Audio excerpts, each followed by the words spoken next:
Ele falou uma coisa muito legal, Alberto, você falou sobre os cristãos, né, os judeus e tal. Aí eu queria perguntar sobre isso, né? Existe uma régua para medir a raiz da felicidade do cristão, né? Vamos falar um pouco de nós agora, né? Como que é? Acho que as pessoas às vezes se perdem nessa régua da felicidade, né? O que é a felicidade e tudo mais. E acho que a Grazi trouxe um elemento interessante aqui para a conversa, porque a gente está falando de sentido, de propósito, Uhum, e isso está atrelado com a felicidade, né? Então, viver uma vida que vale a pena é viver uma vida feliz, uhum, né? Tá, eu vou começar pela sua, então, porque acho que vai conectar melhor. sim. Para o Viktor Frankl, a felicidade, ela nunca deve ser um objetivo, mas sempre uma consequência. Como assim? A partir do momento que a pessoa faz da felicidade um objetivo, ela fala, eu preciso ser feliz. Assim como qualquer outra coisa, o sucesso, por exemplo, a realização profissional, é muito fácil ela cair numa busca ansiosa. Uhum, E esse estado de ansiedade, ele mais atrapalha do que ajuda a pessoa na busca pelo sucesso, pela felicidade, pela realização, seja lá o que for. Então ele vai dizer, o ideal é que a pessoa busque um sentido para a sua vida, nos seus relacionamentos, ou seja, viver de uma maneira significativa com as pessoas ao seu redor, no seu trabalho, nas suas atividades, servir ao próximo, porque a partir daí, no momento em que ela conseguir preencher sua existência com um significado, ele usa uma expressão muito legal, ele fala, a felicidade vem e se instala. Ah, que interessante. Ela é uma consequência natural, um efeito colateral de uma vida com sentido. uhum. Mas aí voltando, né, ao que você colocou, mas então a questão da religiosidade, a gente pode conectar isso? A gente pode. Agora eu estou falando a partir da perspectiva não da logoterapia do Viktor Frankl, mas da psicologia da religião de uma forma mais ampla. Uhum. Mas não necessariamente, não como uma relação de causa e efeito sempre. Inclusive, até uma coisa curiosa, eu tenho uma colega lá da Universidade de São Paulo, que ela fez uma pesquisa no mestrado dela, comparando qualidade de vida de jovens cristãos com jovens não cristãos e ateus.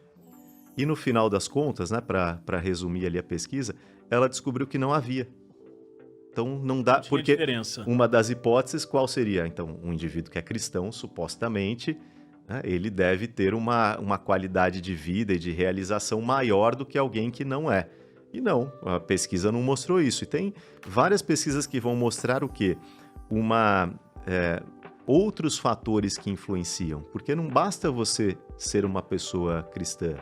Tudo vai depender da qualidade da sua vida religiosa também. Porque em quantos casos a gente não vê a religião sendo usada, por exemplo, para oprimir a consciência da pessoa? E isso daí vai ajudar alguém a ser mais feliz como? Ser mais realizado como? Em quantos casos as religiões não são usadas como fatores de opressão, por exemplo?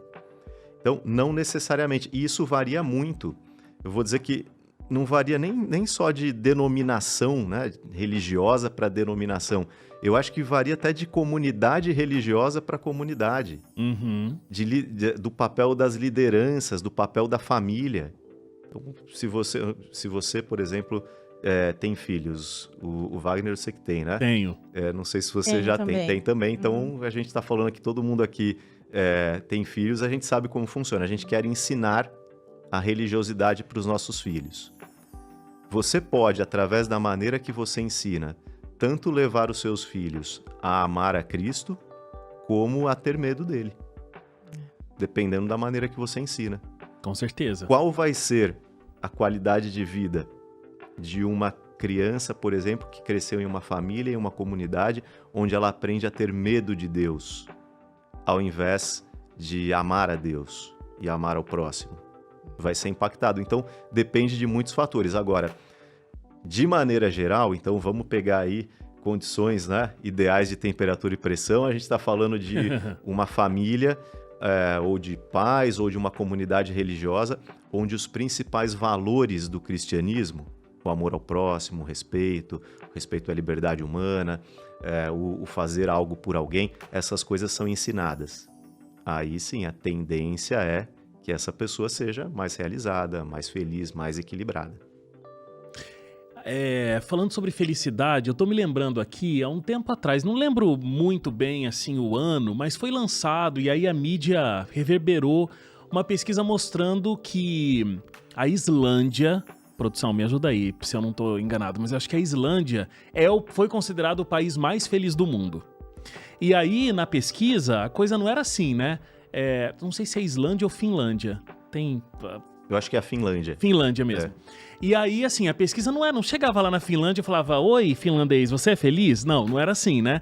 Mas eles pesquisaram vários países aí no globo, acho que foram mais de 150 países pesquisados, e eles iam olhando para critérios. Então, se a pessoa tinha uma estrutura política, uma estrutura no país, né?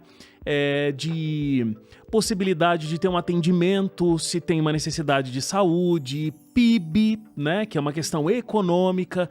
Então, assim, a pesquisa foi levando em consideração muitos elementos econômicos para colocar, né, que a Islândia Finlândia é o país mais feliz do mundo. E aí é complicado, né, porque se a gente... E eu acho que isso não é só essa pesquisa que faz. Às vezes a gente acaba colocando felicidade como sendo sinônimo de uma vida financeira estável. Eu tenho o meu carro, eu tenho a minha casa própria, eu tenho um sonho de conquistar isso, aí eu conquistei, eu sou feliz. Sim, tem até aquele meme, né? Dinheiro não traz felicidade, mas ajuda. Mas ajuda a comprar. Então, nesse ponto de atrelar sentido da vida e a felicidade vai ser uma consequência, o dinheiro também não tá aí muito nessa equação, né? E agora o que acontece? Realmente, quando você olha condições mínimas, saúde, segurança, possibilidades, né, de ter realização profissional, até o acesso ao emprego, acesso à condição de cuidados de saúde mental, tudo isso favorece. Não tem como. Por isso que é muito complicado quando a gente porque fala... vai evitar uma ansiedade, né? Vai evitar... Se eu sei que a minha próxima refeição tá garantida em casa, pra mim e pra minha família, isso alivia muita coisa, né? Você vai ter uma aposentadoria, que você vai ter onde morar.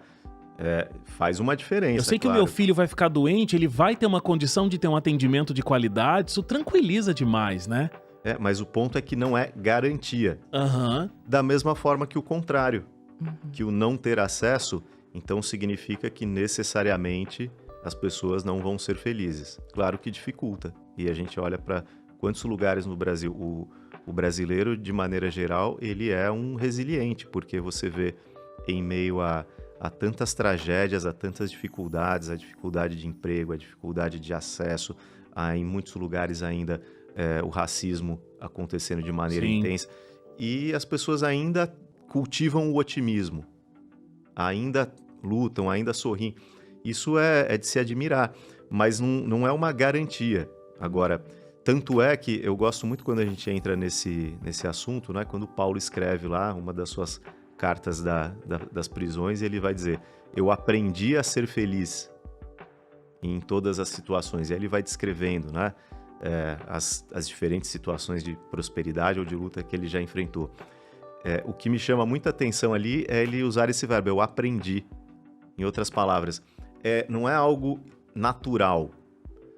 Isso tem muito a ver com a própria noção de psicoeducação também, porque o estado natural do humor do ser humano, ele é extremamente alterável, dependendo das condições exteriores, né, e interiores também. Mas quando a gente para pensar que é possível aprender mecanismos, estratégias que vão motivar a gente a ter um estado de humor mais positivo, isso é importantíssimo. Lógico que no caso dele o componente espiritual era muito forte, mas independente disso também tem outras questões, até para pessoas que não são religiosas, que podem ajudá-las nessa direção. E aí a gente está falando do quê? Entre outras coisas, por exemplo, de viver uma vida com sentido. O Viktor Frankl usa uma expressão muito interessante chamada de otimismo trágico.